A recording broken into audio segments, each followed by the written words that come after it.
నా ఆత్మీయ తల్లిదండ్రులకు నా హృదయపూర్వక వందనాలు తెలియజేస్తున్నామండి. ఈరోజు నిజంగా ఎంతో సంతోషకరమైన దినము.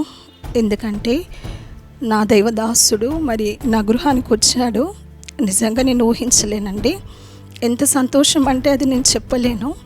నా ఆత్మీయ తండ్రి నా ఇల్లు దర్శించడం అంటే నాకెంతో చాలా సంతోషంగా ఉందండి. ఇది కేవలం దేవుడి కృప ద్వారానే. నా ఆత్మీయ తండ్రికి నా గృహంలోకి వచ్చినందుకు నా దైవదాసుడికి వేలాది వందనాలయ్యా.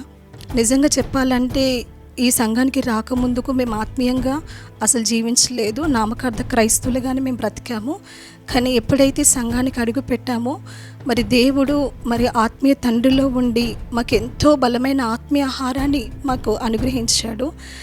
ఒకప్పుడైతే మా కుటుంబంలో చాలా ఇబ్బందిగా ఉండేది ఆర్థిక పరంగా. కానీ దేవుడు అంచెలంచెలుగా నా కుటుంబం పట్ల ఆర్థిక పరిస్థితి నుంచి విడిపించి సమృద్ధిని ఇచ్చాడు. అందుని బట్టి వందనాలు. నా కుమారుడి విషయంలో కూడా దేవుడు ఒక గొప్ప మేలు చేశారండి. ఈ 2024లో బాబుకి లాస్ట్ 2 months బ్యాక్ యాక్సిడెంట్ జరిగింది. ఒక తండ్రిగా వెంటనే అయ్యగారు రెస్పాండ్ అయ్యి కాల్ చేసి ప్రార్థన చేసి ఎలా ఉన్నారు ఏంటి అని క్షేమంగా ఉన్నారా లేదే అని అన్నీ అడిగారు అయ్యగారు. ప్రార్థన చేశారు. దేవుడే నా బిడ్డని సంరక్షించాడు. అందుని బట్టి దేవుడికి వందనాలు. ఇలాగా ఈ గృహం కట్టుకోవడానికి కూడా దేవుడిచ్చిన కృపనేనండి. అందుని బట్టి దేవుడికి వందనాలు. అలాగే నేను కూడా పరిచర్యలో అలాగే ప్రే టీంలో కూడా నా వంతు నేను కూడా పరిచర్య చేస్తున్నాను. ఇక్కడ మా ఏరియాలో అసలు రావడం అంటే చాలా ఇబ్బంది. కారు రావాలన్నా కానీ ఇబ్బంది. ఇంత గొప్ప దైవదాసుడు మా ఇంటికి వస్తున్నాడంటే మేము చాలా సంతోషించాము. అసలు అది చెప్పలేని సంతోషం అండి.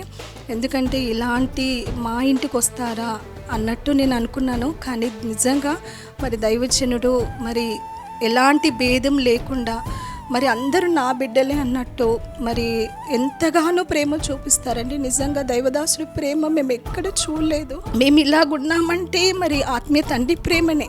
అందరికీ సమానంగా చూపిస్తాడు ఆ ప్రేమ. అది దేవునికి వందనాలు. నా దైవదాసుడు ఇక్కడికి రావడం చాలా సంతోషంగా ఉంది, చాలా ఆనందంగా ఉంది. మాలాంటి ఇళ్ళలో కూడా వచ్చి ఇలా దర్శించడం అంటే అది చెప్పలేని సంతోషం అండి. అందుని బట్టి దేవుడికి వందనాలు.